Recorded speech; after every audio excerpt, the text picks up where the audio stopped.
We've made it. It's week 17. This is the PFF Live pregame show. George, Eric, Sam, and Ian joining us from Columbus, Ohio. It is 2021, and somehow, some way, every single game being played. Although I would say perhaps Cleveland has something to say about it. But for now, all games are on. We're rolling through every single one, even the ones that don't really matter, because we're going to talk about them from a betting and a DFS perspective. Of course, you can go to PFF.com right now, check out the props tool, the DFS optimizer, the betting dashboards, make sure you are ready to rock for Week 17 and the playoffs. We're going to start off with Minnesota at Detroit. Matt Stafford is actually playing in this game, despite the fact that he's got more injuries than any player in the history of the NFL. I joked last night that he's playing like this is the Super Bowl for the Lions, and the Lions are treating every season like they're aiming for a top 5 pick. What are you doing in this game? I'm betting over, actually. I think both of these teams are going to really want to win these imaginary trophies. Justin Jefferson wants to get the rookie wide receiver record. Matthew Stafford wants to cement this supposed Hall of Fame bid he's making, right? That's been on the rounds in Twitter. What Twitter are you on? Anyway, and I look at this and I think, okay, Darrell Bevell, if he doesn't get this head coaching job, it sounds like they interviewed Marvin Lewis of all people this week, which is certainly something. He's going to want to go out and get another offensive coordinator job. So he's going to push the envelope. No Dalvin Cook, which means the Vikings are going to throw the football. I like over here in this game.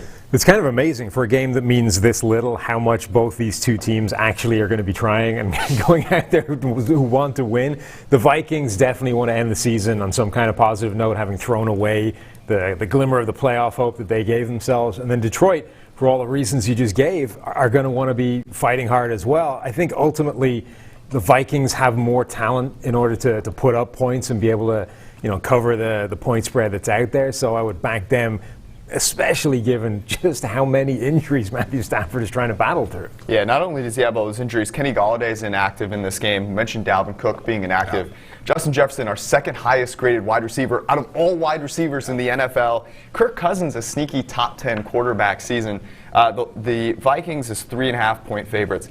This line has moved down. I like the Vikings. Yeah, I mean, if you look at from a sort of a prop slash fantasy angle, is there a game with a worse set of starting linebackers that we'll see all season? I mean, the Vikings have Hardy Nickerson's sons playing in this game. And then, the Lions, despite what some people said, their linebackers are garbage too. So Irv Smith, TJ Hawkinson are guys, if you want to look at prize picks, you want to look at player props, you want to look at DFS, as Ian will talk about. I think this is a great game to target the middle of the field for both of these squads.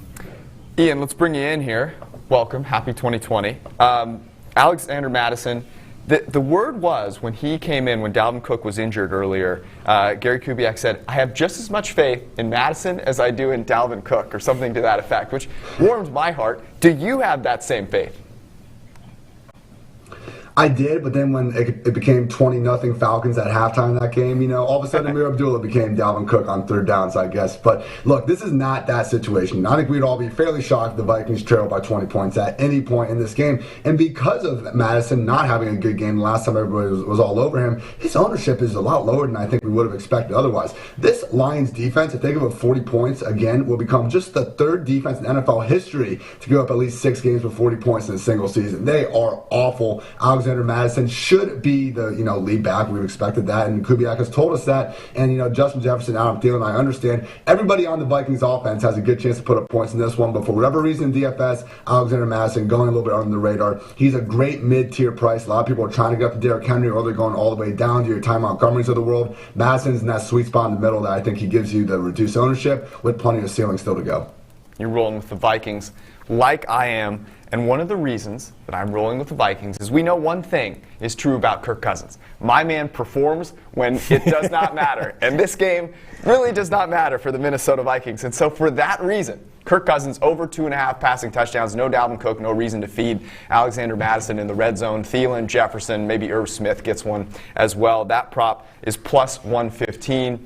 And then Kirk on a scramble, 10.5 yards. This is rushing prop. I had to give you one. Start 2021 off the right way. That one is plus 100. Remember, you can go to PFF.com and check out all of the props that we like, because I give you a lot of overs, but a sneaky number of unders are always a good bet as well. All right, next up, Falcons and the Bucs. This game really does not matter for the Tampa Bay Buccaneers. They are a 7-point favorite, total at 50.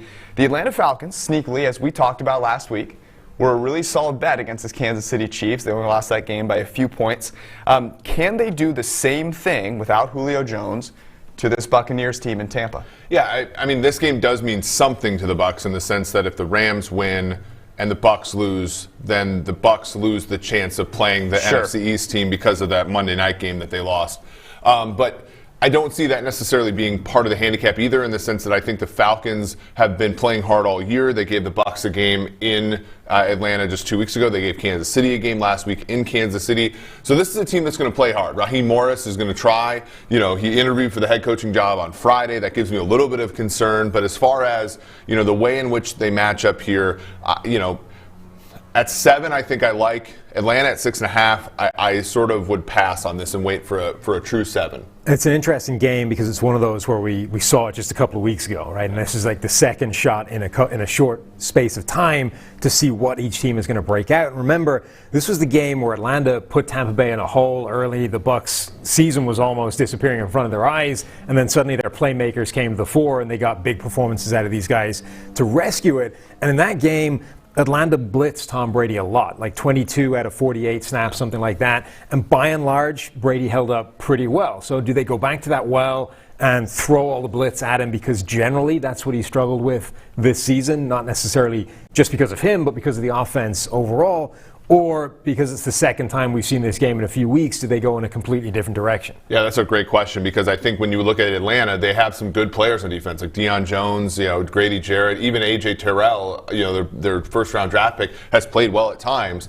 But any sort of stretching of that defense yields cracks, right? Yeah. And if you can pick up a blitz, all of a sudden their secondary being so, you know, sort of fragile there just sort of messes that up. And we saw that after a poor first half where they didn't score any points, Tampa did basically whatever they wanted in the second half of that game. A couple points about Tampa Bay's defense. Shaq Barrett, Devin White, and Carlton Davis. None of them are playing in this game.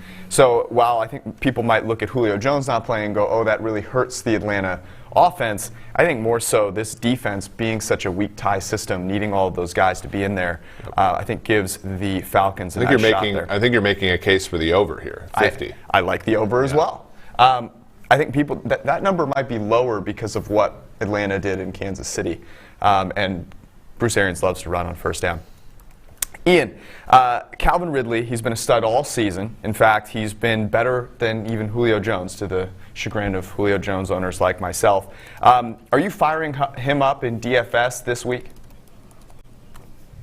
Yeah, it makes a lot of sense because everyone has rightfully been so obsessed with Davante Adams after the season that he's had. We're seeing Davante even priced over $9,000, carrying the highest ownership at the position. So you can save money, go down to $8,500, get Calvin Ridley, and set yourself up better in tournaments because now you're not going to have a receiver that costs 30% or is going to have 30% plus projected ownership. So, and you look at what Ridley's done, particularly over the last 4 weeks with Julio Jones sideline with over 100 yards in every single game. It wouldn't be shocking at all if he manages to outproduce Davante Adams in this matchup. So I know the Falcons don't have too much to play for at this point in time, but they didn't have much to play for last time these two teams faced, and Ridley had 10 catches, 163 yards, and a score. So the dude's pretty much a fantasy cheat code. Whenever he can get even 8 targets, fully expect him to get that once again. And you like the over in this one, I'm assuming, for much of the reasons we just talked about with Tampa Bay's defense suffering some key losses, and Falcons probably better than that 14-point performance they had last week. Yeah, I'm just curious to see how long will the Buccaneers go ahead and play their starters. I know with a win they can, face off with the winner of the NFC East, which we all know would be their preferred outcome. But, last week Bruce Arians was force-feeding Mike Evans in the second half, saying that he wanted to get him to 1,000 to rest him in Week 17. Now, Evans has been battling an ankle injury all year long. It might just be him. But because of that, man, I don't know. We got Scotty Miller sitting down there at 3,600. I do wonder if the Buccaneers, as we're seeing with the Bills a little bit now, could be resting their guys just a tad. So we'll see. I almost like the Falcons to potentially pull something off here. Yeah, speaking of Mike Evans, his reception prop at 4.5, plus 115 to the under. Even if they try to get him to 1,000, 4.5 is kind of a high number for a guy that's been mainly, in the red zone. That's where they're going to target him. He's going to catch a ton of touchdowns. But having 5+ receptions in a game that doesn't matter that much feels a little steep. And then Calvin Ridley over 6.5 receptions because it's Calvin Ridley. Who else are you going to throw the ball to in a game that has a total of 50? I think he makes a ton of sense at plus 105 to the over. And then Tom Brady, over 2.5 passing touchdowns. I know he might not play the whole game, but it's not going to take him the whole game to get to over 2.5 passing touchdowns because the Falcons, despite what you saw in Kansas City, they're not the greatest defense in the entire world. All right, Jets, Patriots. This is going to be very quick. Any reason to bet on this game? No. Sam? Bet on no. It's an interesting game to me, though, because, the Wait, Patriots... I'm sorry. You said this is an interesting game to It you? is, right? Please. Why? Because the Patriots, they've lost a division for the first time in decades, right? They had it taken away from them emphatically in their own building by the Buffalo Bills. This has been a disastrous season while Belichick watches Tom Brady head to the postseason and get another shot at the ring. It's been 20 years since they've played a meaningless game in Right. Week 17. And- other than resting guys. But And none of that will hurt him as much as the Jets beating him in Week 17 I don't see at the that. end of this game. He Really? hates No the way. Jets. Belichick is going to want to end this season with at least beating the Jets. No. Here's the thing. They're going to want to stick it to the next Jets coach with a worse draft position. They've already lost Lawrence. they've already- They're not getting any they further can't- down. they can't But move. have you seen Zach Wilson balled out in the bowl game? Right, but they're already locked into two. Justin Fields ball They can't. Their pick can't get worse. Oh, that's right. Okay, so then But the Patriots pick could get better. Yes. That's the thing. Yeah. Bill Belichick has to have the long-term vision here, and it's been reported that Cam Newton and the Patriots are going to move on after this year, which makes a ton of sense. But why would you not want to have a slightly better pick? Well, and they can't. The Jets can't improve their pick, but you know what they can do? Be emboldened by the play of Sam Darnold. Well, and that's the whole thing, is sort of giving the Jets false hope. That was always why it was a good bet to bet that the Jets would win a game, because if it got down to this game, Belichick would have tanked. The reason why you probably can't bet this game is you have no idea what New England's going to do at quarterback, right? Like if they do what they did last week, which is let Cam play for a few quarters. He stinks in sort of a milquetoast way, not interceptions, not fumbles, just can't complete a pass. They put Stidham in. You have no idea what's going to happen. This is why I'm taking the Jets. I mean, I like I'm the Jets at absolutely plus taking the 150. At Jets. plus 135, I think it's probably a true price. Yeah, the Jets are an underdog here. Adam Gase coaching for the next offensive coordinator position that he can find. And Sam Darnold is playing for his shot at a future against a Patriots team that is run down. All right, that was way more time than we said we were going to spend on this. Ian, is there anything from a DFS perspective that you feel is worth noting in this game? I'm assuming because it doesn't really matter, there might be a few hidden gems here. Ty Johnson with Frank Gore and LaMichael Pirine sideline is setting up to be the feature back again. We saw this happen back earlier in Week 13, I believe it was, against the Raiders when Gore got concussed on his second snap of the game. And Ty Johnson commanded 20-plus rush attempts, even in a game that saw the Jets playing with a positive game script. So, hey, even in the scenario where the Patriots jump up, Ty Johnson should be the main guy back there. The public is on this, though. It's Ty Johnson and Ty Montgomery as the bargain bin running backs to save money on this week. So, tournaments consider going to Malcolm Brown, even, blast from the past, Dario Ogunbowale over Ty Johnson, over Ty Montgomery. I get the touches are there, but we're still talking about the Jets offense. Low floor for everyone involved. Just want to point out, I'm the only person brave enough to take the Jets once again. A couple weeks ago, I took the Jets -3 on a typo on the graphic, and they did, in fact, beat the Los Angeles Rams. That was the second biggest fuck up after my describing the Jets draft position having a chance to move today. It's okay. It's a new year, new you. You have a new chance. I want to ask this question. I'll start with you, Ian. Who do you think is the quarterback for the New England Patriots next season? Oh, man, well, I guess it's not going to be Cam Newton No Cam, anymore. man. I would have to go... I'm going to go with Phillip Rivers, shot in the dark. Seems like this Carson Wentz Indy thing is getting some smoke where there's fire. I don't think Rivers is done yet. I think he has some more football on him. We'll see where he ends up. What do you think, Sam? I think they're going to probably try and find someone in the draft. I think it's interesting because what we thought would happen last year is going to happen this year. We're going to finally get to see what Bill Belichick actually thinks of the quarterback position now that he has to start over from scratch, and I'm not sure which direction he's going to go.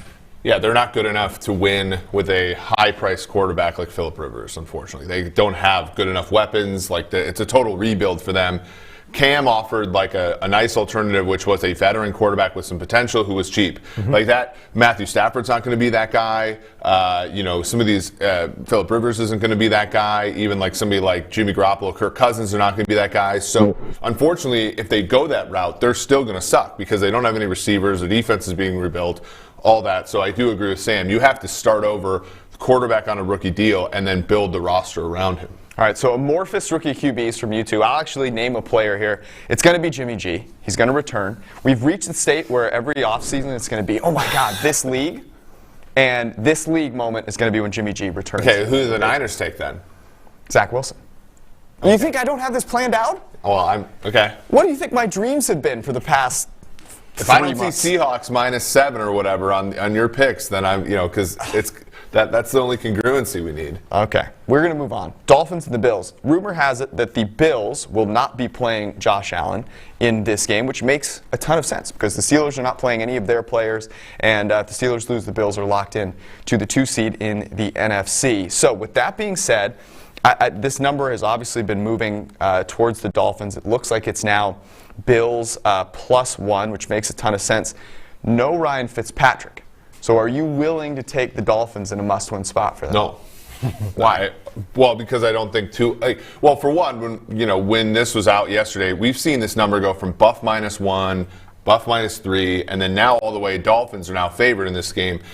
I think that they're starting to see sort of the things we've talked about, which is if you're in the AFC playoffs, you want to see Cleveland, you want to see Miami, you want to see, Ravens, you really have no choice, right? But you want to kick Indianapolis out because they're a much more talented team, I think, than Miami or Cleveland. And so both of these teams, Pittsburgh and Buffalo, are sort of in on the come up here and allowing Miami to win and allowing Cleveland to win. Now, will Miami take advantage of it? I don't know. I actually think that Miami and Cleveland will stub their toe today in some respects. So that's why I'm sort of passing on Miami even laying a point. Which one has a better chance to lose, Miami or Cleveland? Cleveland, given all Cleveland historically, like if there is a football god, Cleveland's out of the playoffs today. Also, the COVID situation. We literally don't know who's playing and who's not playing for them right now. And they don't know yet. They lost to the Jets last week, right? Like we said, like nothing matters except for wide receivers apparently because you can lose to the Jets. And I understand Mason Rudolph stinks, but the Pittsburgh Steelers backups with Mason Rudolph is no worse than the Jets. So I think it's Cleveland the more likely team. I want Miami in the playoffs because I want Brian Flores to be like sort of rewarded for what he's done and be a Coach of the Year candidate. So of the two, I'd take Cleveland and this team to lose the game. Yeah, I mean, the good thing for Miami is that their defense is really good. Buffalo's backup quarterback is not. They should be really good on that side of the ball. Then it's a really low hurdle for 2.5 to clear. Now, doesn't mean he will. We've seen him struggle a lot, particularly when he's been under pressure, and even when he's been kept clean, his numbers are great, but his PFF grade isn't. Yeah. It suggests, a lot of other things are doing the lifting there, but it feels like that should be a low enough bar to be able to clear with some room. If Matt Barkley's playing the whole game, I have faith that Brian Flores, Xavier Howard, and that defense can win the game for them, but Matt Barkley, so we talk about John Wolford being a former Wolf of Wall. Matt Barkley used to be like a Bitcoin guy, so like he's riding high right now. Yeah, he's getting a start a game. His assets are blowing up. Pay me in Bitcoin. Good for Matt Barkley. Oh, buddy, Ian, are you buying in to Matt Bitcoin Barkley and the Buffalo Bills? Any of those players worth actually firing up in DFS now? The only one is Gabriel Davis because, with it looking like the Bills probably not going to be playing their starters, Gabriel Davis has been the guy like you look at last week. Even when they had plenty of opportunity to pull their starters, and they did, Gabriel Davis played every single offensive snap. Full expecting that to be the case again. At 3,600, he is probably the best sub 4K wide receiver that money can buy. And I would say in general this week there's a lot of value at wide receiver, at tight end, even at quarterback if you want to go down to John Wolford. I think there's a lot of trap plays with these cheaper running backs. So going to guys like Gabriel Davis in cash games, I would advise over, your Ty Johnsons, Ty Montgomerys of the world, who I think have a much lower floor here.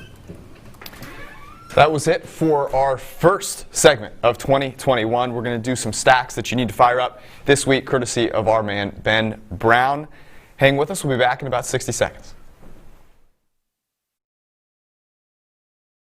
Time to take a break from the props, betting, and fantasy advice of Week 17 and look at the 2021 NFL mock draft I wrote for PFF.com recently. Starting with number 1, the Jacksonville Jaguars sprint the card in to grab Trevor Lawrence, the quarterback of Clemson. Easiest pick we've seen in a draft for 5-10 years. Maybe the best quarterback prospect we've seen since Andrew Luck. He's that good for Clemson. I don't think there's a ton of debate here. Trevor Lawrence going to the Jacksonville Jaguars at number 1 overall. At number 2, a late surge. One of the biggest draft risers in the 2021 class is BYU quarterback Zach Wilson, one of the highest graded quarterbacks in the country. No, the highest graded quarterback in the country, ahead of Alabama's Mac Jones, has done wonderful things for BYU this year. One of the highest graded quarterbacks from a clean pocket when pressured. Even in that loss to Coastal Carolina, earned an 85.0 plus PFF grade in that game. He has been different for BYU this season. He goes to the New York Jets there at number 2. Number 3, there's a lot of debate here. The Miami Dolphins picking for the Houston Texans in that trade for Laramie Tunsil.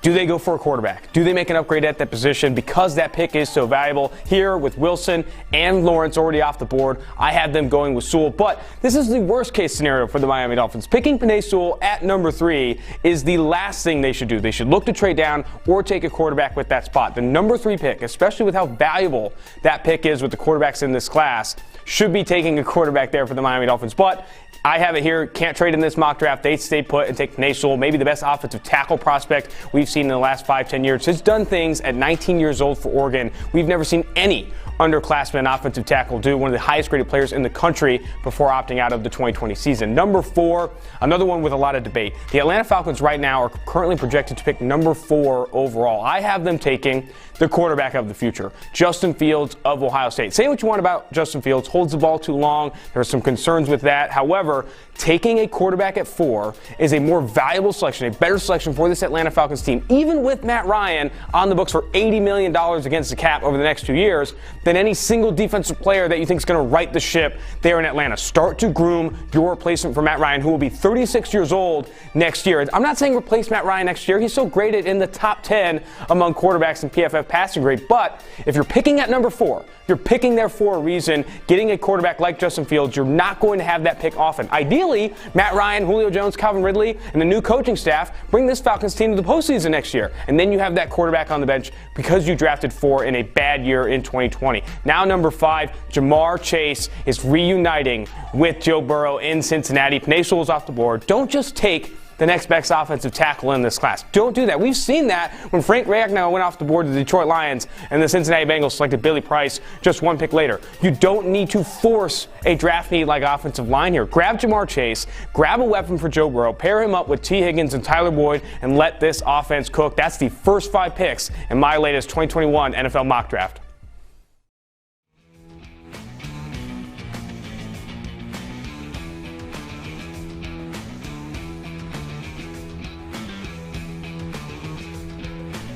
Welcome back to the Week 17 PFF Live pregame show. We're going to talk about some stacks because your redraft fantasy league, it might be over, but DFS, it continues to roll on. And our friend Ben Brown writes a great article every week where he talks about the different stacks that you need to fire up. We've got 3 of his favorites that we're going to talk about. We're going to start with a little Tennessee Titans, Houston Texans action. Ryan Tannehill, A.J. Brown, and Brandon Cooks. What do you like about this stack? Well, Brandon Cooks has been an absolute send every single week for this team. You have, you're going to be in Houston, so it's indoors, so the passing game is going to do really well. And I think that, basically what Houston doesn't want to have happen is Derrick Henry get over 2,000 yards on them, and over 200 yards for the second consecutive game on them. So they're going to stack the box.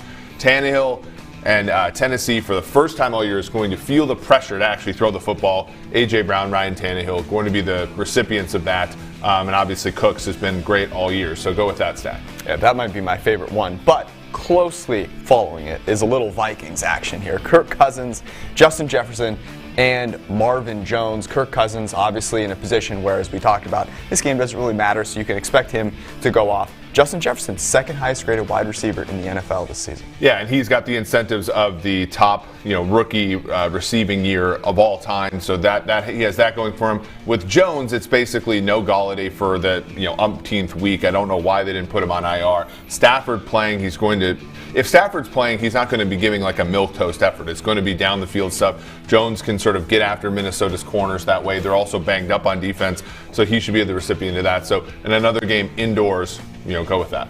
The milquetoast counter is now at 2. Let the record show. Stack numero tres. Aaron Rodgers, Davante Adams, they have been obviously very, very good this entire season. Davante Adams went off in the snow last week, and then pairing that up with Allen Robinson the second. The Bears have a chance to make the playoffs. You figure that means they'll feed A-Rob in this game. Yeah, I mean, what the Bears don't want is the second Trubisky contract, but there we go. So, they're going to go down the field to Robinson by hook or by crook. And there's going to be some, what you're hoping for if you're betting this stack is a ton of catches and not pass interference penalties. But that's how the Bears are going to do it. If they have some success, then you sort of see that second order effect of Adams and Rodgers having to do what they do. This number in the spread has gone all the way down to Green Bay -3.5. I don't know what that means, what they think as far as, if New Orleans gets behind against Carolina or Seattle gets behind against San Francisco, will Green Bay pull back their starters in hope of getting the 1 seed even without trying a lot? That's really the risk here, whereas the other 2 games didn't have that risk. Yeah, I think the worry, honestly, is that David Bakhtiari not being there is going to mean that Khalil Mack and the Bears have a chance. The way I see it is that means Rodgers is throwing to Davante Adams every single time he possibly can, because that's the guy he trusts to get open quickly. You can go read about all these stacks and a few more on PFF.com with a PFF Edge subscription. There are a few more in there, plus all the rationale for these. We're going to talk about the Steelers, the Browns, the Cowboys, and the Giants coming up next in about 60 seconds.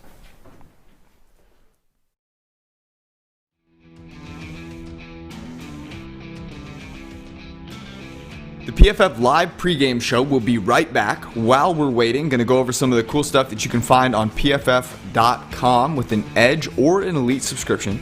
You get access to PFF's player grades. They're pretty awesome because they wrap in all of the things that every player does on every single play and give you one number that helps you compare your favorite player to any other player at his position. So let's take a look at quarterback first. I'm going to go over the top 12 graded quarterbacks this season. Actually, I'm going to give you a bonus. I'm going to start with 13 because it's Matt Stafford playing through every kind of injury known to man right now. Number 12, Kyler Murray. Number 11, Matt Ryan. Number 10, Derek Carr. Number 9, Kirk Cousins. Number 8, people forgot about him because he's been out for a while, but Dak Prescott got off to one hell of a start this year. Number 7, Ryan Tannehill. Number 6, a guy that has been in the MVP race on and off, an incredible recovery after his first couple of seasons, Josh Allen. Number 5, Russell Wilson. Number 4, Patrick Mahomes. Number 2, and this is number 2 because they're tied, Tom Brady and Deshaun Watson. Deshaun Watson carrying the Texans on his back. And number 1, guy that's going to be the MVP, Aaron Rodgers. Go to PFF.com, get an Elite or an Edge subscription and get access to PFF grades. Of course, with an Edge subscription, you also get access to all of our premium content, to a bunch of fantasy tools like rankings and projections. And then with an Elite subscription, you get access to all of our betting tools, the props tool, and the DFS lineup builder and optimizer. So go to PFF.com right now and check it out. And now, back to the PFF Live pregame show.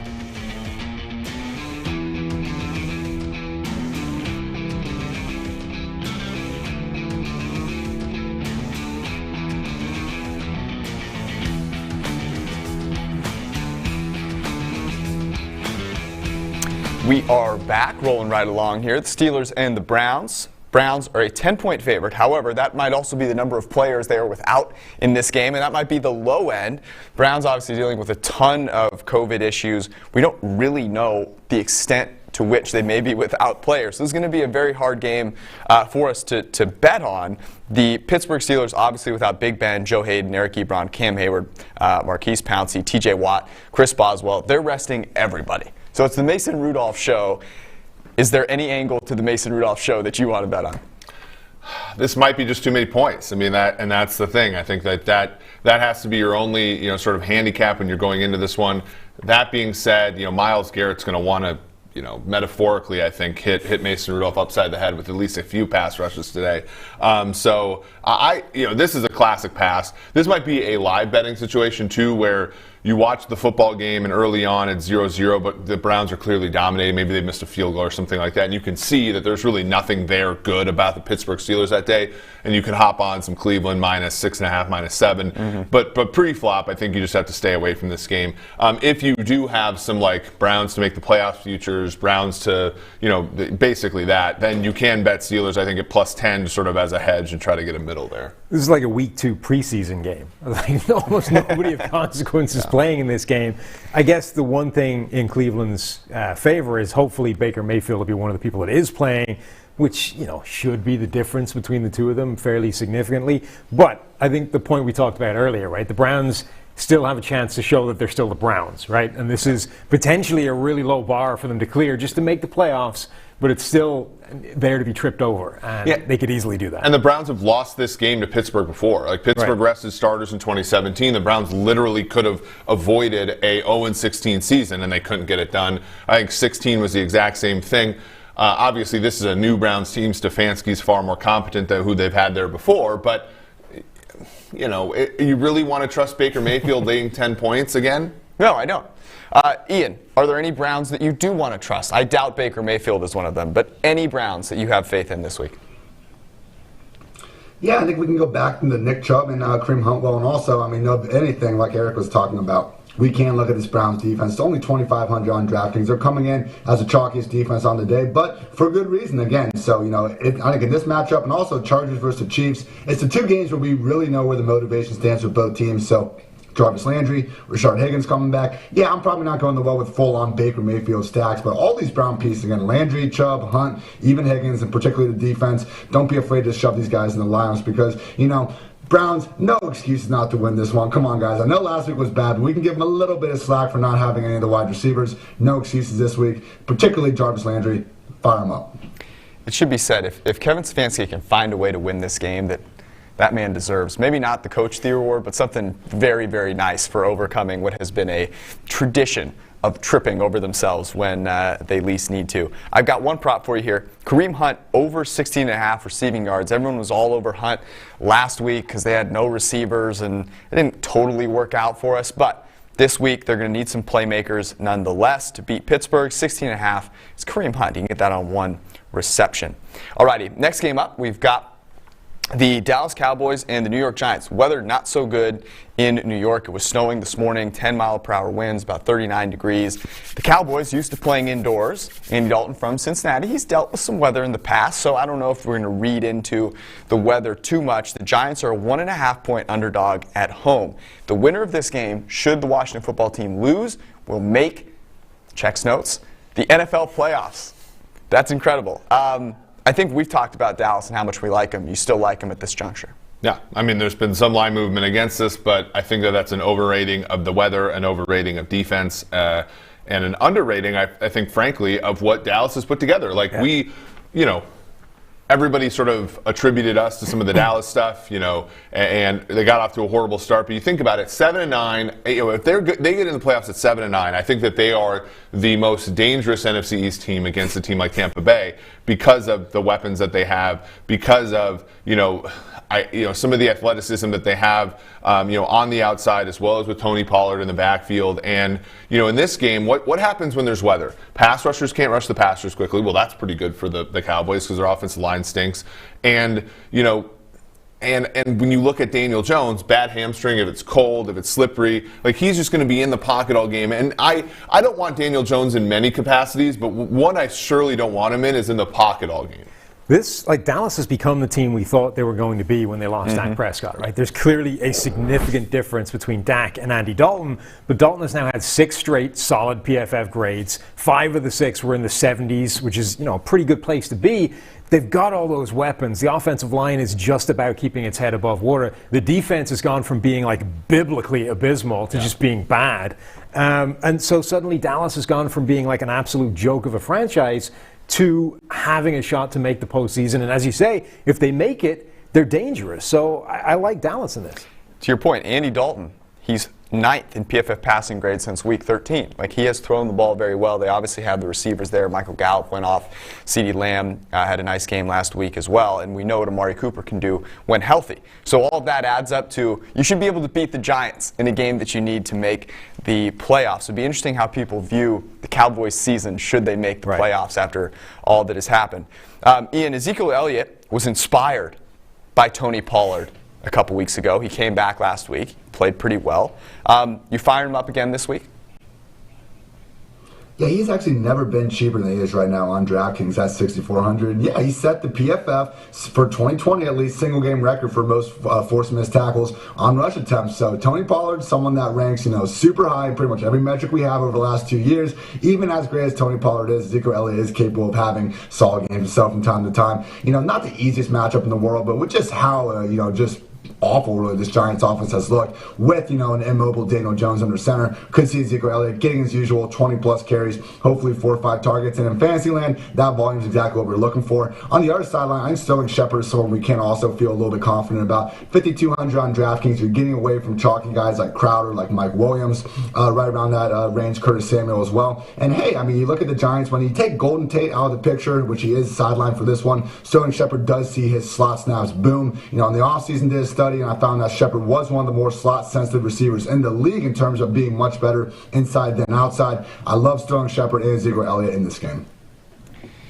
Zeke has something to prove. He's got to legitimize the $90 million by powering the Dallas Cowboys into the playoffs here. Yeah, and I just hope he doesn't fumble. That to me, would be the most tilting thing of all time is if he fumbled 1 or 2 times in this game and they lost to Daniel Jones. And yeah, I can't.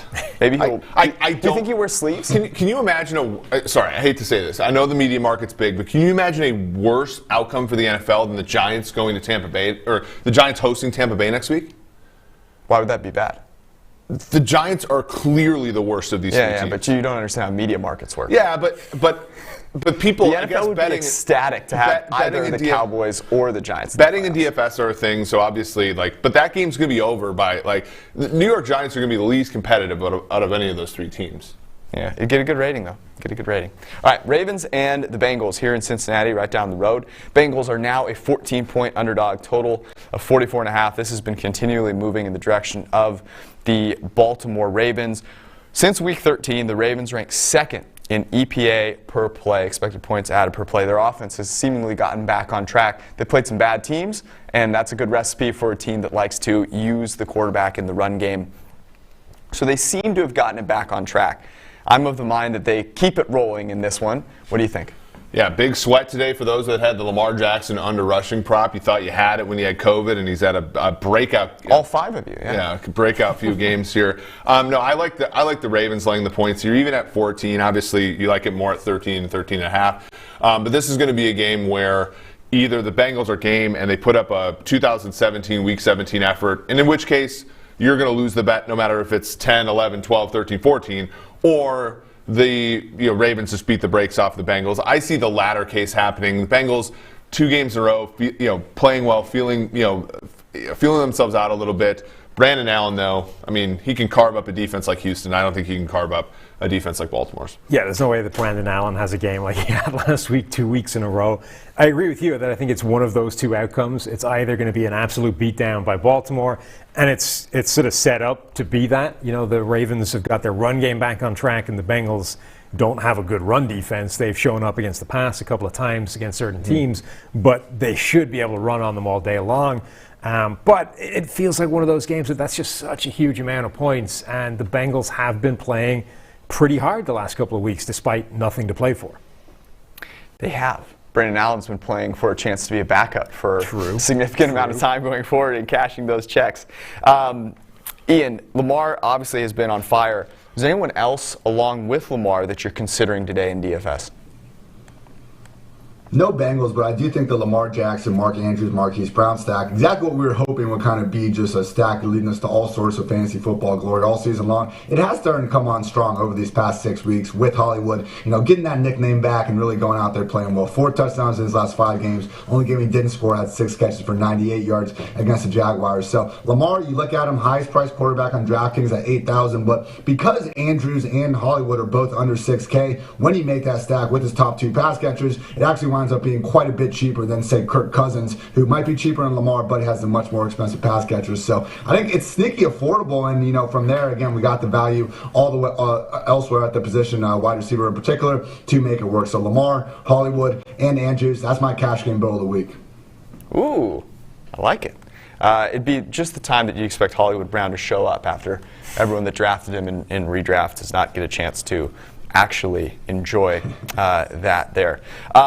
Jaguars Colts, another game of playoff import because the Colts need a little bit of help and they need to beat the Jacksonville Jaguars, a team that they lost to. The only win that the Jaguars have is against the Indianapolis Colts. The Colts are 14-point favorite at home, total of 48.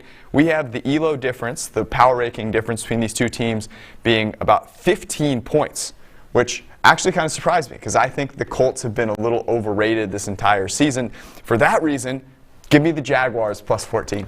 Yeah, this is a fun lesson in probability where the Colts don't control their own destiny, but they're more than a 2/3 chance to make the playoffs, and that's because they need one thing. They need Cleveland to lose, or Tennessee to lose, or Baltimore to lose, or Miami to lose, and then for them to win.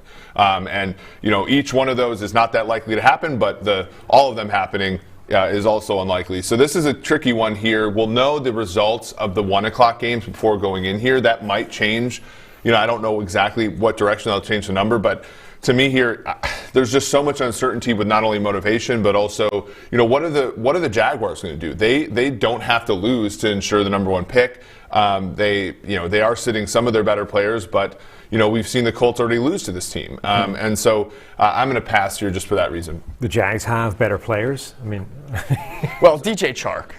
Yeah, not better players than the Colts, but they have better players than I think a traditional 1-14 team does, right? Yeah, in certain spots. I'm rolling with George, though. I think ultimately it's too many points.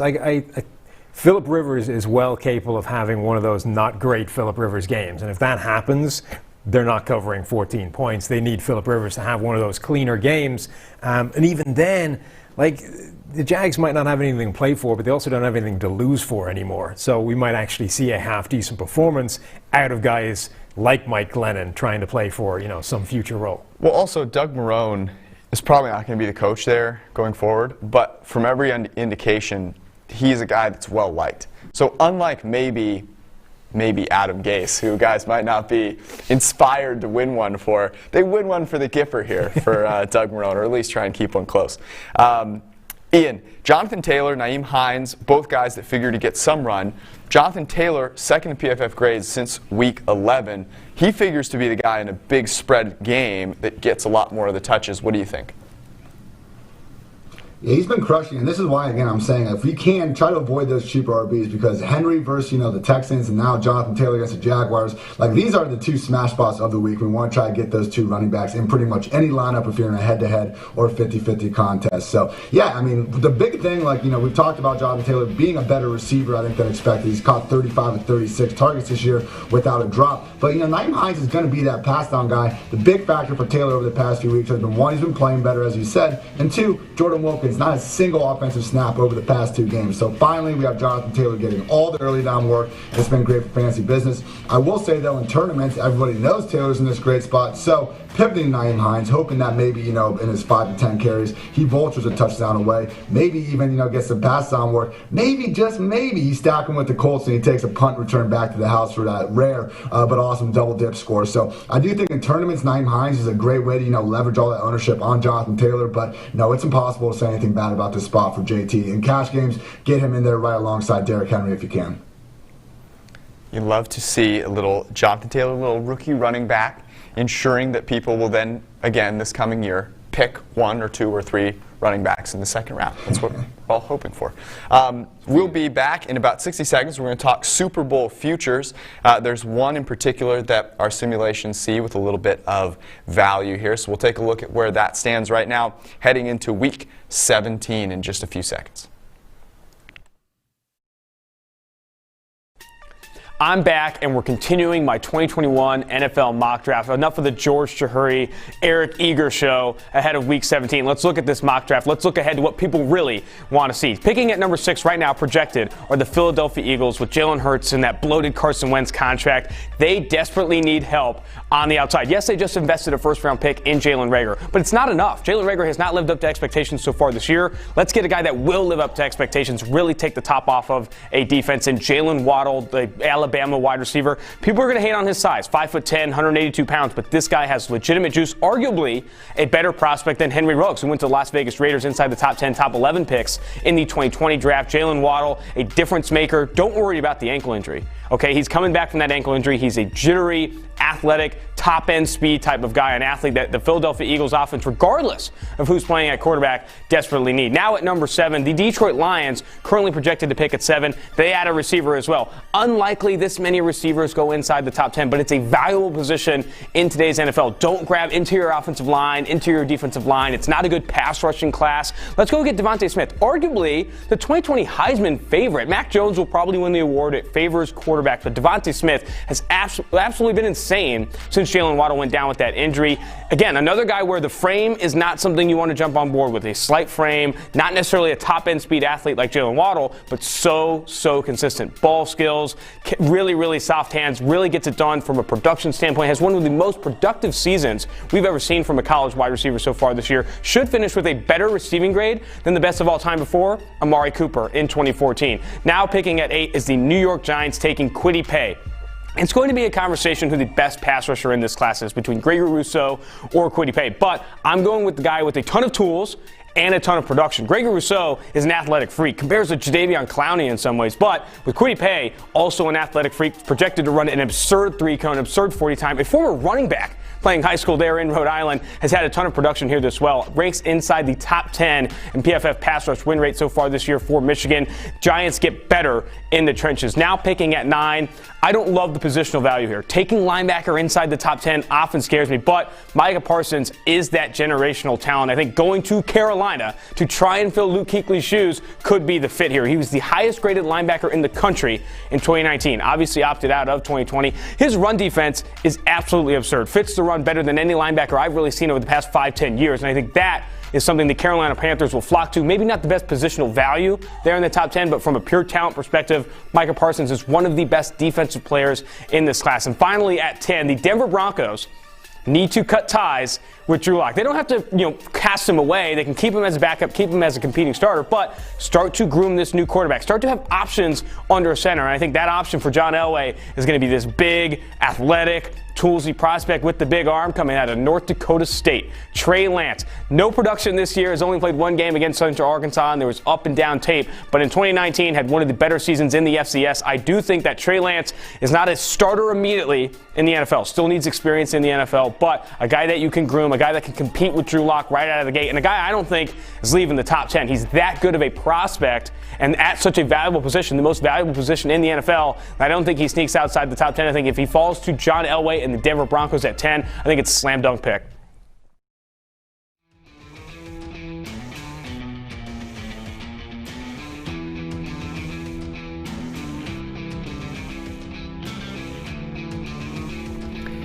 No time like the present to bet on who you think is going to win the Super Bowl. We're going to take a look at where the current Super Bowl future prices are at the moment. So the favorite, this is from DraftKings Sportsbook, favorite right now, the Kansas City Chiefs at plus 200. The Green Bay Packers are plus 550. The New Orleans Saints plus 700. Buffalo Bills plus 850. Give you a few more here. The Seahawks are 10-1. The Buccaneers 11-1. The Ravens 12-1. And your Pittsburgh Steelers are 21-1. We have in the past, last year for example, shown some value on the favorite earlier in the season. At this point, not really seeing any value on the Kansas City Chiefs. But the Packers at plus 550, the implied probability there in the market to break even is just over 15%. Our simulations have them winning about 19% of the time. What do you think contributes to that? Yeah, I mean, it's probably good all the way down to plus 426, so go ahead and get yourself some Packers futures. I think that there's still some uncertainty as to whether or not they're going to get the 1 seed. We've seen the betting markets take a dive on them today, betting into the Bears. If they don't get the 1 seed, the benefits are so stark as far as winning the Super Bowl.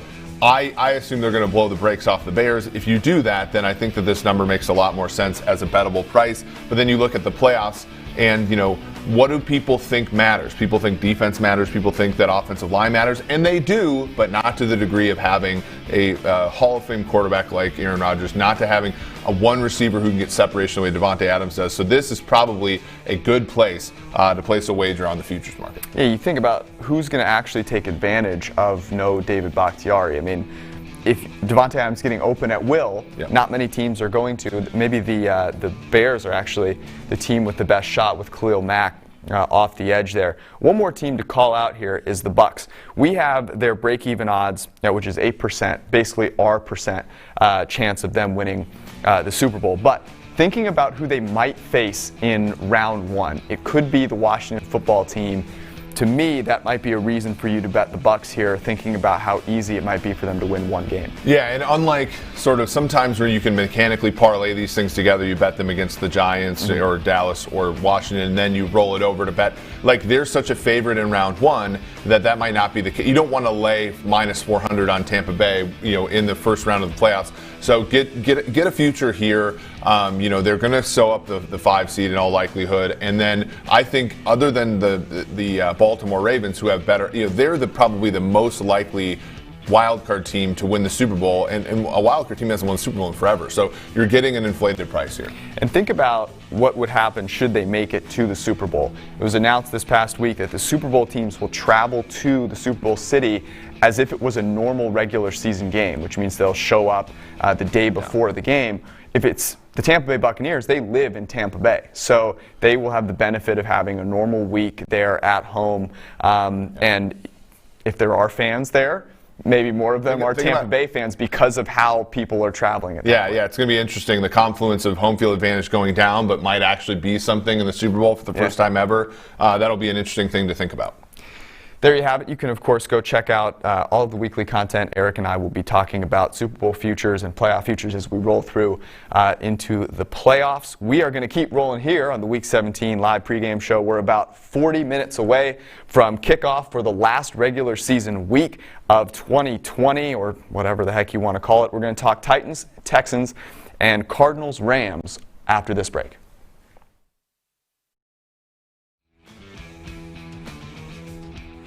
The PFF Live pregame show is going to be right back. We took a look at quarterbacks earlier. We're going to take a look at the highest graded wide receivers of the 2020 season. Remember, you can go to PFF.com, get an Edge or an Elite subscription, and get access to PFF player grades, plus a bunch of other great stuff. The draft is coming up, so you want to make sure that you have at least an Edge subscription, get access to the PFF draft guide and all of the big board rankings and write-ups from Mike Renner and the rest of the crew.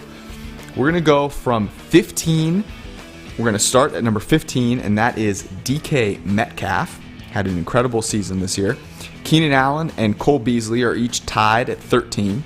Number 12, hasn't played a whole lot of snaps, but I'm including him here. Michael Thomas. Number 11, A.J. Brown. Number 10, Will Fuller. Number 9, Julio Jones. His teammate Calvin Ridley and Adam Thielen are tied at 7. Corey Davis, what a year he's had, is at 6. Number 5, DeAndre Hopkins, the steal of the century in the offseason for the Cardinals. At number 4, another great addition to a team, Stephon Diggs for the Bills. Number 3, Allen Robinson, suffering away over there with the quarterback play in Chicago.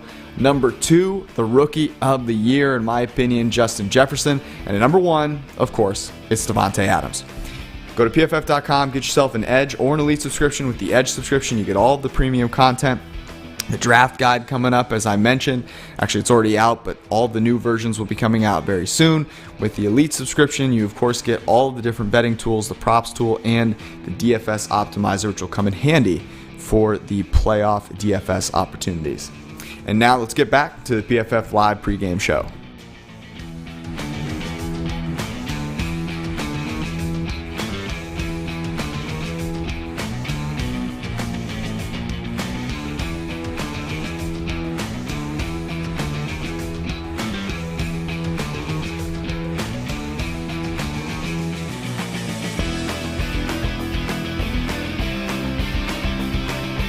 The Tennessee Titans was not very pretty last week in Green Bay. They look like they'd never seen snow before.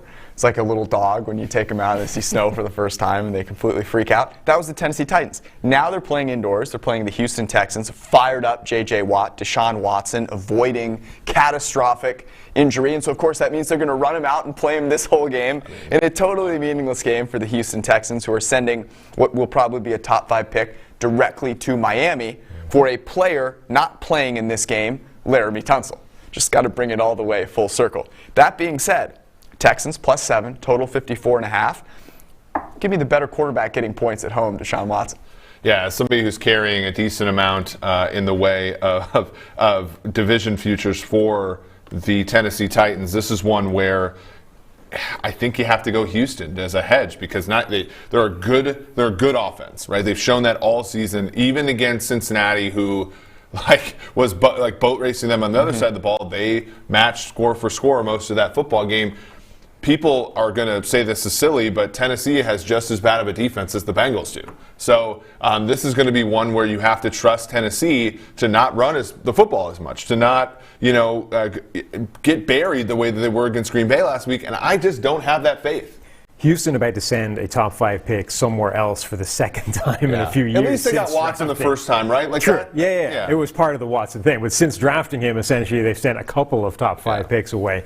This is Watson trying to complete a season without a single bad game in it, which really, when you consider what's been around him, is remarkable. Yeah. Aaron Rodgers, Russell Wilson, Tom Brady, Patrick Mahomes, those guys have all had a PFF grade in the 40s at some point this season. The lowest grade Watson has had is 67, right? He has been almost flawless all season long and is trying to do all this by himself. If he comes out of this game with another fantastic one, I agree they'll probably cover the points, and it would be insane.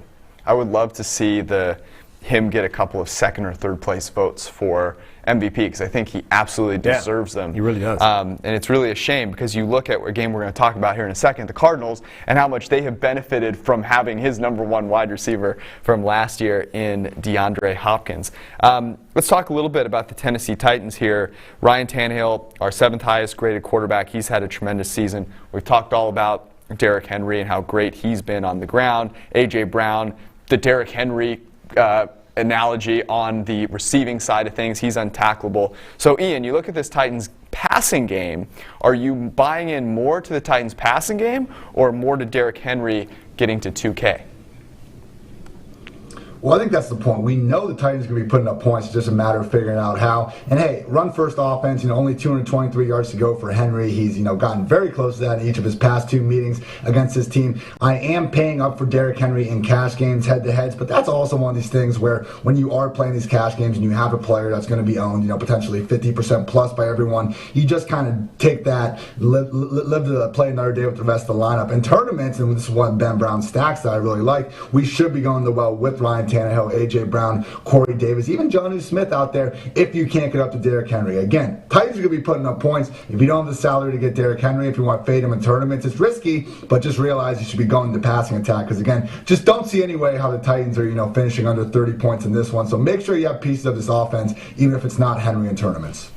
You were taking the Titans -7. The difference between these two teams in our power ratings is about 8 points.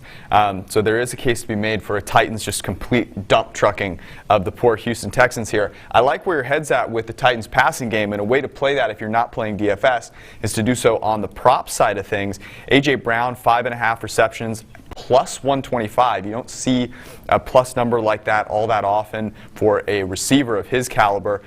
The Texans don't offer much in the way of stopping the pass, so that's one place to look. And then also Ryan Tannehill, 12.5 rushing yards. In a game that they must win, Ryan Tannehill is going to scamper at least one time. That's -115. And then here's a little sneaky one for you. You mentioned Jonnu Smith. What about Mr. Ferkser? Ferkser, over 1.5 receptions is +115. Why not? They have to win the game. I see Ferkser stepping up big time. I can't believe I just said that. Anyways, Cardinals and the Los Angeles Rams. This is now a pick. John Wolford is playing against Kyler Murray, total of 41. So this seems to be a lot of faith in both Wolford and the Los Angeles Rams defense. Are you willing to go with either side of this game? Wolford, AAF, like superstar, possibly MVP of the Highest league. graded quarterback in the AAF last year. People call soccer the beautiful game. AAF was really the beautiful game, and John Wolford excelled at it. No, I mean, Arizona's broken offensively. We saw a Niners team with nothing to play for. C.J. Beathard at quarterback, hold that team to like 12 points on a while back, Saturday last week, and the Los Angeles Rams defense, this is going to be a game effort for them, I think. And as such, I don't think the number is as egregious. I think this number is right on. And so, this is truly a coin flip. I know Arizona needs this game more, but LA is going to be looking over in Chicago and saying, is Chicago winning? Because if Chicago wins and they lose, it's done for them too. And this was a year with a lot of promise. So I'm going to pass on this one. This is one, again, where you look at live betting possibly. If John Wolford comes out and looks like an AAF quarterback, like you're just betting Arizona right away. But, Murray has injuries that we're not sure of, and, there's just a lot of uncertainty in this game. I love quarterbacks like John Wolford. Like, he's a guy that everyone looks at. Ones week with 17. LinkedIn's. Nobody has any idea who the guy is, right? So everyone's like, we got to watch John Wolford lead the Rams in Week 17. This sucks. This is why Week 17 is bad. Wolford has been good at every level of football we have seen him in so far, right? PFF grade of 90 his final season awake. The best graded quarterback in the AAF. Last preseason we saw him had a PFF grade of 82, so he's always been good. Now that doesn't mean he's going to take the next step, which is the biggest one, right? Like meaningless preseason games to actual meaningful regular season. That's the biggest jump, but it means he's earned a shot at this, right? And he shouldn't be just dismissed as a joke. And, Zach Robinson, former PFF guy, current Rams coach, really likes the guy, so maybe. I don't see what's not to like with John Wolford, especially because he's got Sean McVay. And Sean McVay is going to deliver him the goods. He's going to give him a game plan that is going to allow him to throw quick, short passes and use his mobility. He's way more mobile than Goff is. Also, he can't be any worse than Goff has been the last couple of weeks, so why not? Look, Jared Goff didn't know where the sun rose. True. John Wolford has a LinkedIn. I'm going to bet he knows where the sun rises each morning. So there may be something there with John Wolford. Will Jared Goff even be the starter if the Rams make it into the playoffs? Who knows? Let's talk a little bit about the DFS side of things. So John Wolford, obviously a low-priced option, a little bit of a rushing floor there with him that you don't have with Jared Goff. Are you intrigued, Ian? First of all, MVP runner-up of the AAF, Garrett Gilbert, guys. Orlando Apollos, champions. Come on. You can't What happened to Gilbert when he started this Wolford, year? I do think that Wolford definitely at 4,900 gives you the chance to build, a true stars and scrubs lineup. And you look at just McVay's overall success against this Cardinals defense in 7 matchups since he's joined the Rams. 33 points, 32, 34, 31, 34, 31, most recently 38 points. Hey, if we had to just drop a quarterback into an offense with a coach and hope for the best, it might be the situation. As Sam said, plenty of rushing upside as well. 14 games with over 50 rushing yards at Wake Forest, even with sacks obviously counting against your rushing totals in college. Only other point I'll make about this Rams team is Malcolm Brown at 4,300. So Cam Akers is going to try to play through the pain, but this dude suffered a high ankle sprain like 2 weeks ago. Malcolm Brown, he's already out there for short yards. He's already out there for pass protection. Like, he already has those types of roles that we worry about backup running backs inheriting if they're forced to be relied on as a 3-down back. It's looking like that's probably going to be the scenario for Malcolm Brown and a game plan that could feature the Rams running more than ever. So, hey, with Cam Akers in the picture, that's the reason why Ty Montgomery, Ty Johnson have so much more ownership down low. If you want to go cheap at running back, you go Malcolm Brown or Dario Gubawale at a fraction of the ownership of the Ty Montgomery, Ty Johnson crew. And you're talking about Malcolm Brown, also a guy that can catch the ball out of the backfield. No Cooper Kupp in this game either, so there may be some opportunity for him to catch a few passes. I'm all in on the John Wolford train. Yes. So when I'm looking at props here, this is a nice plus price here. Plus 170, over 1.5 passing touchdowns for John Wolford. Look, no one's going to want to bet this. You will. And then when he gets 2, you're going to feel very, very smart. A little tap pass. McVay loves those things. Little tap pass, little screen action. I love it. Anyways, I'm all in on the Wolford train here. Next game up, we've got Saints and Panthers. Carolina Panthers are playing at home. They are a 6-point underdog to the Alvin Kamara and rest of running back room-less Saints. Total of 46.5. I'm just going to start out here. I think the Saints have to throw the ball. And for that reason, I like over 46.5. Yeah, the Panthers' defense is an atrocity. So, of course, they're going to throw, a lot of the investment the Panthers made in the last draft was to stop the run with Derek Brown and others. That's not going to come to fruition in this game. They lost, James Bradbury in the offseason. No Michael Thomas hurts, but there's going to be wide receivers who are going to try to compete for snaps in the playoffs today. And then the New Orleans Saints, they're kind of a front-running defense, right? And, they're probably not going to get the 1 seed, right? So they're going to be out there much like they did against the Vikings in Week 16, and they're going to give up some plays. So 46.5 seems like a low total here. Last year the Saints beat the doors off of Carolina in Week 17 in Charlotte, and that game, was relatively high scoring all around. The Panthers were starting, I believe, Kyle Allen or Will Grier at the time. Bridgewater's better than those two guys. Give me the over.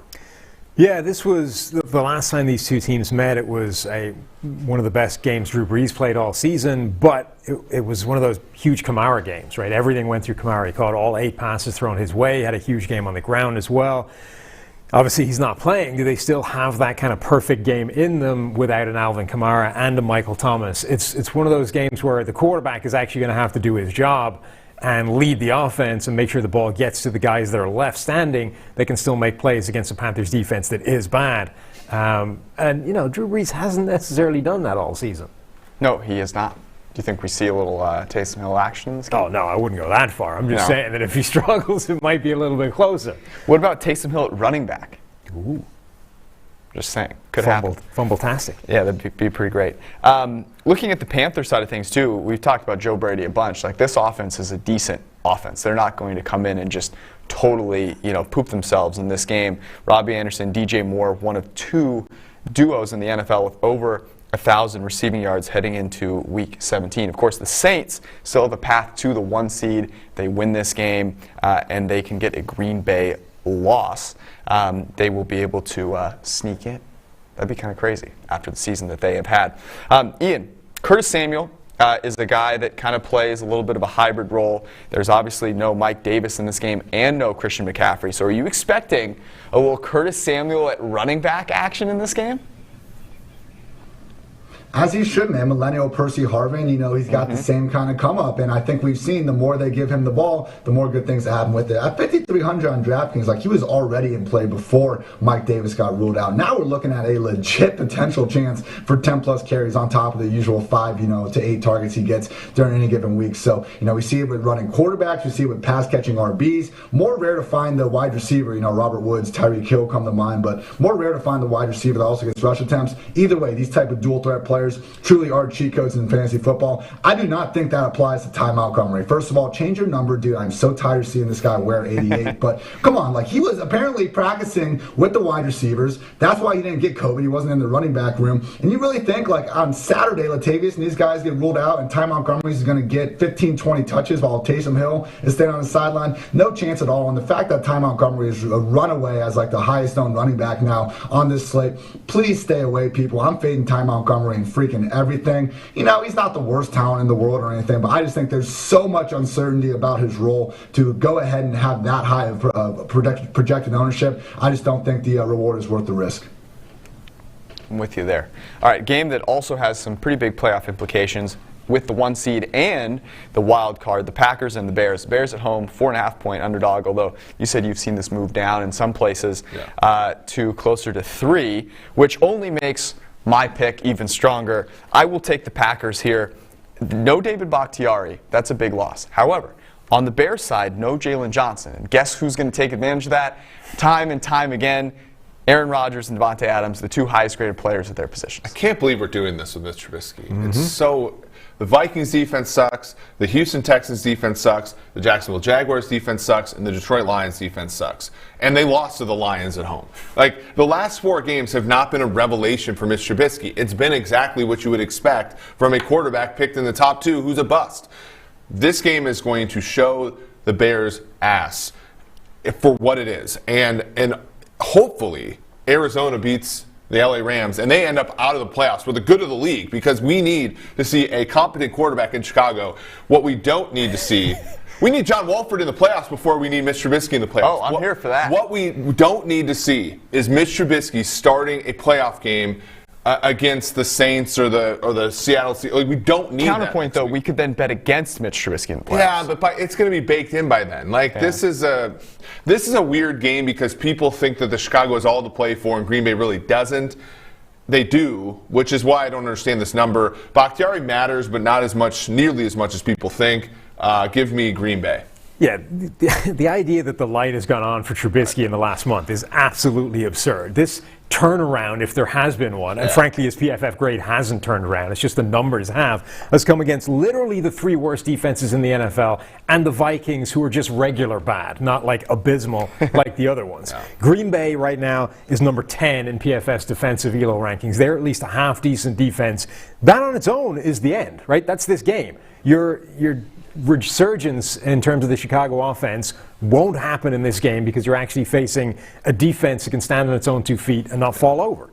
So people may remember a few years back when the Bears and the Packers played an opening weekend. Khalil Mack, it was his first game as a Bear, and he torched Aaron Rodgers and the Packers, injured Aaron Rodgers in the first half. Aaron Rodgers comes out in the second half, throws the ball quickly, and they end up winning that game. I think that they continue to do that. In fact, this year, Aaron Rodgers has been the best quarterback on throws in 2.5 seconds or less. To me, that is a surefire way for the Packers to maintain offensive success, even without David Bakhtiari against a guy like Khalil Mack. I just think they figure that out now, or maybe they hadn't in the past. No home field advantage, right, which Chicago generally has a better one than some, and then like the weather concerns, I think like the Packers play in worse weather than the Bears. I don't like this number makes 0 sense to me. I mean, Aaron Rodgers owns Soldier Field, so I don't know where there was going to be home field advantage. Anyways, Ian, Aaron Jones, there were many a sad Aaron Jones owner last week as A.J. Dillon scampered and rumbled and tumbled and tried to jump and make a Lambeau leap unsuccessfully against the Tennessee Titans. Are you back on the wagon with Aaron Jones, even though people may have been losing faith?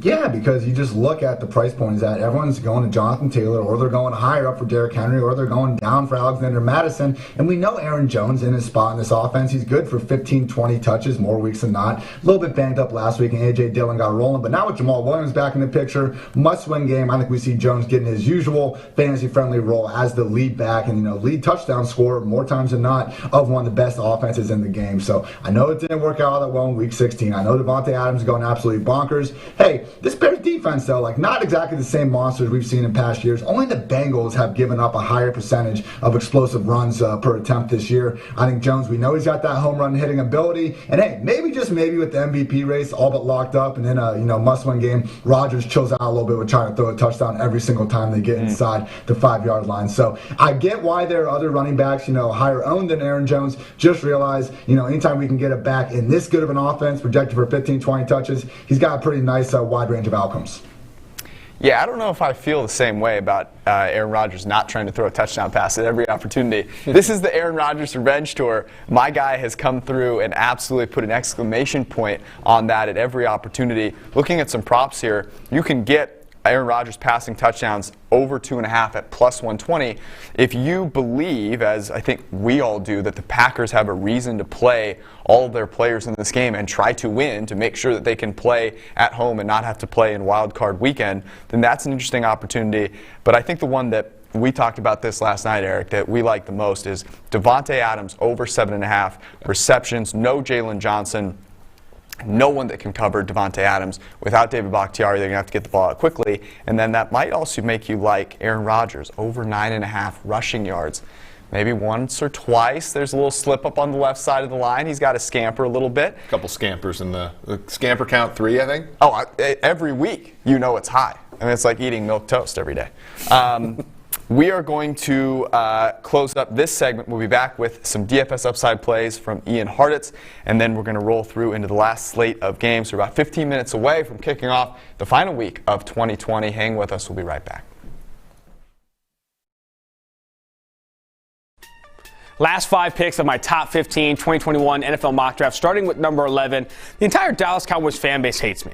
They want me to grab a defender. This defense is atrocious, and I get that. But let's strengthen a strength. Let's grab Florida tight end, Kyle Pitts, and add him to this offense with Michael Gallup, Amari Cooper, and CeeDee Lamb. Give Dak Prescott, whoever the quarterback is in Dallas next year, all the weapons he can to create an offense that can score 40, 50 points a week. And that defense will have some positive regression. You can add pieces in free agency. Trevon Diggs is going to be better in his second year than his first. You can get better on defense in other ways. At number 11, pick one of the best players in this draft, arguably a top 10 talent in this class in Kyle Pitts. He's one of the highest graded players in the country, the highest graded tight end in 2020. Kyle Pitts is my guy for Dallas at 11. Going to number 12, the Los Angeles Chargers have some older pieces in the secondary. Let's get younger. Let's add PFF's cornerback 1, Virginia Tech, Caleb Farley. Opted out of the 2020 season, but in 2019 was one of the highest graded cornerbacks at his position and on Bruce Feldman's Freaks list for The Athletic, and a freaky athlete, long, all the speed you want, the athleticism you need to be a match and mirror corner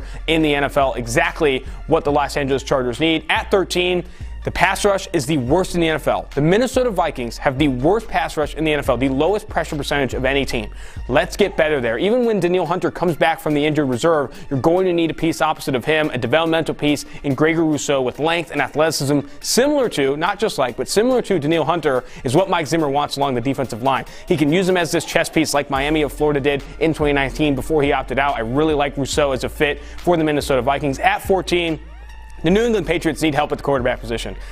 And if they are on board with the quarterbacks in this class, I think Mac Jones, after the first 4 come off the board, is their guy at 14. He's one of the highest graded quarterbacks in the country. Mac Jones ranks second behind Zach Wilson. He is operating the Alabama offense better than Tua Tagovailoa really ever did. He's doing it with a really good supporting cast and a really good offensive line. But independent of that, not the best arm talent in this class, but more than enough to get it done in the NFL. And I think at such a valuable position, swinging the bat on quarterbacks in the first round is always going to be valued. I think the New England Patriots do just that, and then maybe even add a veteran as a competitive piece for Mac Jones. At 15, to close up this top 15 2021 mock draft, we have the San Francisco 49ers selecting Patrick Surtain. Yes, the son of former cornerback in the NFL, Patrick Surtain. So this is Patrick Surtain, the second, one of the highest graded cornerbacks in the NFL so far this year. I think he ranks inside the top 5 in yards allowed per coverage snap for Alabama. A true outside corner that won't run in the low 4.4s, is a high 4.4s, low 4.5s type of cornerback, but size, aggressiveness, strength, can really play press at the line of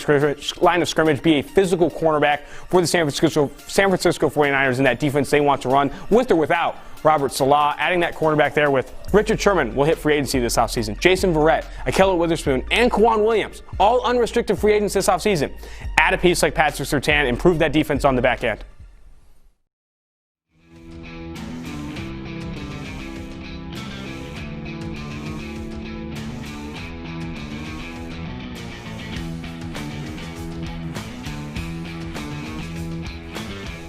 Just because it's week 17, DFS fun does not stop, and Ian Hartitz is here to help us out with guys that are under 10% projected ownership, not one of the top 10 most highly paid guys at the position, but could win you your tournament this week.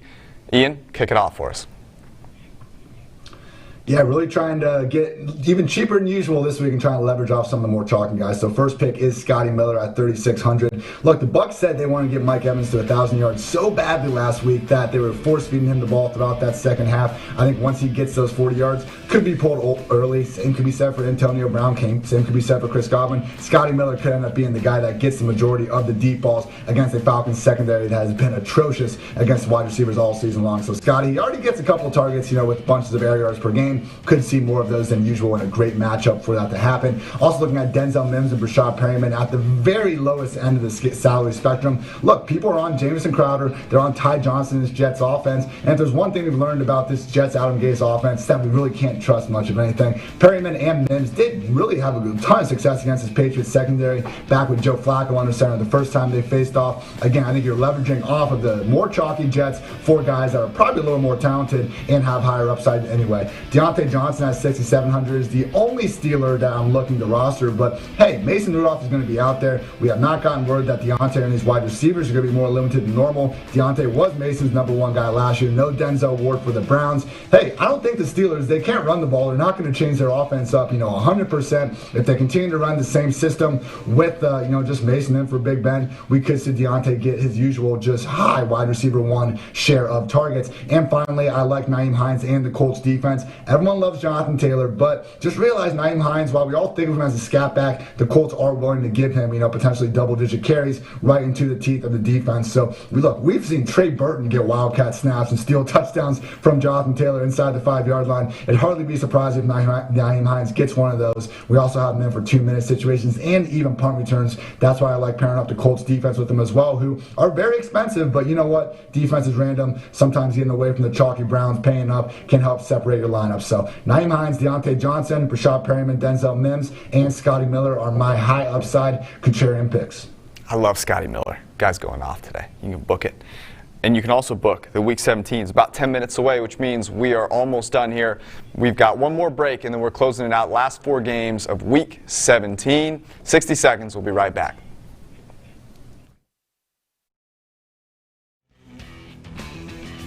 All right, we're going to take a look at the highest graded cornerbacks in the NFL this season. And I'm going to give you the top 5. The top 5. You can go get the rest at PFF.com with the PFF Edge or an Elite subscription. But we're going to go over the 5 highest graded corners in the NFL this year. Number 5, James Bradbury. What a revelation he has been for the New York Giants. At number 4, Darius Williams for the Los Angeles Rams. Of course, Jalen Ramsey is just a few spots below him, has been incredible as well. Bryce Callahan at 3. Number 2, Jair Alexander for the Green Bay Packers.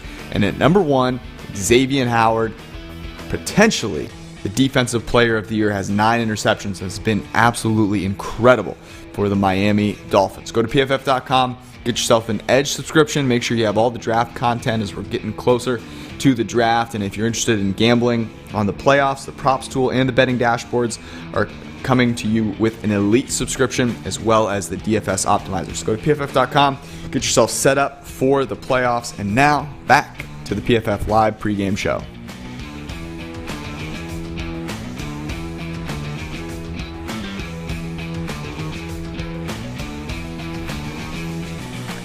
Week 17, it's being played by all teams, as anyone on Twitter will tell you. However, the Kansas City Chiefs, their first team is not going to be playing in this game. No Patrick Mahomes, no Tyreek Hill, no Sammy Watkins, resting everybody in this game. Because why would you need to? And when you have a backup like Chad Henne, you got to give him some run. Yeah, Anthony Lynn reportedly on his way out. Anything's possible in this game. I have nothing to add to that. That speaks for itself. The Chiefs are a 5.5-point underdog at home. The Chargers here, Justin Herbert's been a bright spot for them, obviously. But, the Anthony Lynn thing, there are so many reasons watching the games where you go, this guy probably isn't the right person to be coaching the team. The tough thing is that everything off the field seems like everyone loves this guy. And so it's a tough place for people to be in. But the news coming out is that he's probably going to be relieved of his duties. I want to ask you guys this. Who should the Chargers target as their next head coach? This is my answer for everyone. Joe Brady. Yeah, I think that he'll be one of the top names. And obviously Eric Bieniemy is the other one that everyone has been banging the table for a number of years, given what he's done in Kansas City. I think pairing Justin Herbert with a guy who has some kind of track record as this impressive, needle-moving offensive mind can only be a good thing for him. I think week 4 said Joe Brady should be the Falcons' top target. And in week 17, every team that needs a head coach should be targeting Joe Brady. Looking at some of the players in this game, obviously the Chiefs have a ton of guys you've never heard of, but the Chargers are rolling out guys that you've heard of week in and week out. So Ian, Justin Herbert, Mike Williams, even a guy like Donald Parham. What are you looking at from this game for DFS purposes?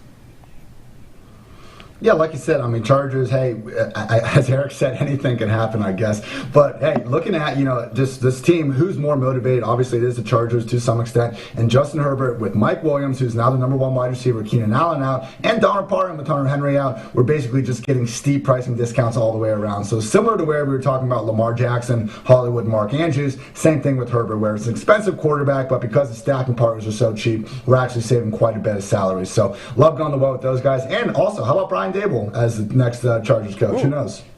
I like that. That's a nice little move. There's a little Herbert, Josh Allen comparison that you can make. Both of them have a few accuracy things that they could work on, and I don't know, it'd be kind of cool. Dable definitely deserves a shot here.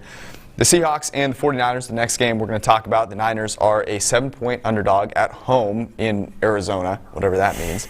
The Seahawks with an outside shot to get the 1 seed overall. Russell Wilson got off to that super hot start, has cooled off a little bit since then. I'm going to hedge my bets personally. I desperately need the San Francisco 49ers to lose this game for my own mental health. And so for that reason, my pick is the Niners +7. Yeah, this is one where, I mean, on one hand, Seattle never extends from other teams, and on the other hand, the Niners are terrible. And, the one game in which the Seahawks actually did extend on another team was the Jets and the 49ers. So for that reason, I'm going to pass here. Obviously, I think Seattle's going to win, but the Niners have been plucky in past weeks despite the wishes of their fan base. Yeah, there's no real reason the 49ers should win or be comfortable or even cover the spread in this game. They're missing so many people. They're missing everybody that's been important in terms of like the offensive game plan. Mm-hmm. But it feels like that's where Kyle Shanahan lives, right? He exists to create these like masterpieces out of garbage. If you know those people like use, instead of paint, use like used coffee grounds and create this amazing picture. He's going to do that one more time this season and come up with something special in Week 17. Comparing Kyle Shanahan to like an Instagram coffee grounds artist is not quite fair, but I get it. I understand where you're coming from. You mentioned they're without Brandon Ayuk, Deebo Samuel, Richard Sherman, Dre Greenlaw, Javon Kinlaw, and Quan Williams. So, yeah, quite a few people. DK Metcalf, of course, on the other side of things, he's been tremendous this season. He leads the league in yards on throws, 20-plus yards down the football field. You figure this is an opportunity for him potentially to put an exclamation point on this season. Ian, if we're looking at this, there are a couple running backs who I think have an opportunity to be really valuable in DFS that might not be as chalky as some of the other names that we've talked about. Yeah, everyone's either trying to get up to Derrick Henry and Jonathan Taylor, or they're going way down to the bottom. Or if you are going the mid-tier, it's usually Alexander Mattison. So why not take a shot on Jeff Wilson at 6K? Like, it's always a problem to figure out who is going to be Kyle Shanahan's RB1. But once we can figure that out, usually it's very good for fantasy business, and that is Jeff Wilson at this time. 20-plus touches last week on 70% snaps.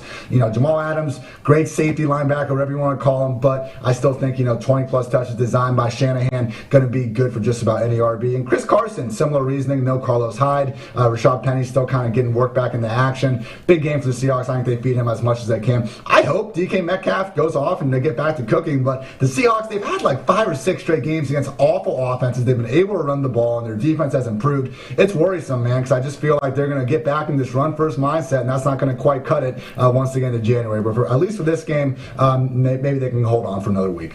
Yeah, you said it very well there. Defense has improved by playing really bad offenses. It's weird how that works. I've got one prop in this game that I like. Jeff Wilson, you mentioned him. He's actually a really good receiver. Over 10.5 is his receiving yards prop, minus 120. He's like their only offensive weapon. So, Jeff Wilson Jr., yeah, I'm all in on him.